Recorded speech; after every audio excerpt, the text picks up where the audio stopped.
இனிதான் மாடு பொங்கல். அப்போ உனக்கு தானே பிறந்த நாள். எப்படிமா வைக்கிறது? முதல்ல பச்சை சேர்த்துக்கோ. ஏமா இங்க எல்லாம் வெள்ளை அரிசியா இருக்குமா, கொஞ்சம் வெள்ளை எடுத்துக்கோ.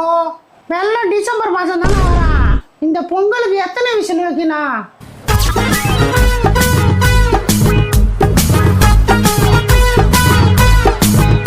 என்ன இந்த நாய் மெசேஜ் போடுது? மச்சான் ஹாப்பி பர்த்டேடா. ஹாப்பி பர்த்டேவா? டேய் எனக்கு நீ ஹாப்பி பர்த்டேவே இல்லைடா. போய் சொல்லாத மச்சான், இனிதான் மாடு பொங்கல். அப்போ உனக்கு தானே பிறந்த நாள். ஏய் எத்தனை வருஷத்துக்கு தான் இதே காமெடியை பண்ணிருப்பீங்க மச்சான். நீ உயிரோட இருக்கிற வரைக்கும் மச்சான். அப்படியே கண்ணாடியை பார்த்து உன்னை நீயே ஹாப்பி பர்த்டே சொல்லிக்க. எரும மாடு வைட காண்டாயிட்ட போல. மா சொல்லுடி. ஹாப்பி பொங்கல்மா. சரிடி சரிடி. என்ன பண்ற? இப்பதாம்மா வெளியே போயிட்டு கோலம் போட்டு வந்தம்மா.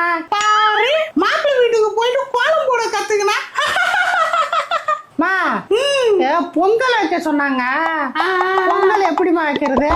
அது ஒண்ணும் இல்லடி. முதல்ல பச்சை சேர்த்துக்கோ. பச்சை அரிசியாமா? ஏமா இங்க எல்லாம் வெள்ளை அரிசியா இருக்குமா? ஏண்டி பொங்கல் அதுமா கெட்ட வார்த்தை பேச வைக்காதடியே. பச்சரிசி இருக்குமா? அப்புறம் கொஞ்சம் வெள்ளம் எடுத்துக்கோ.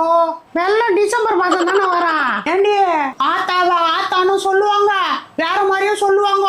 என் வாயில பொங்கல் அதுமா சொல்ல வச்சிடாதீங்க. வேணாமா வெள்ளம் இருக்குமா? சரி சரி. அப்புறம் 100 கிராம் முந்திரி, 100 கிராம் முந்திரி, 100 கிராம் திராட்சை எடுத்துக்கோ. 50 கிராம் ஏலக்காய் கொஞ்சம் எடுத்துக்கோ. கடைசியா நெய் ஊத்திக்கோ. கடைசியா நெய் ஊத்தணுமாமா? ஆமாண்டி. சரிம்மா சரிம்மா. அம்மா எல்லாமே சொன்னேன். இந்த பொங்கலுக்கு எத்தனை விசில் வைக்கணும்? ஏமா எத்தனை விசில் சொல்லாமே போயிட்டாங்க. நம்மளாம் ஒரு 3 விசில் வைப்போம். அப்போ பொங்கல் நல்லா வரும்.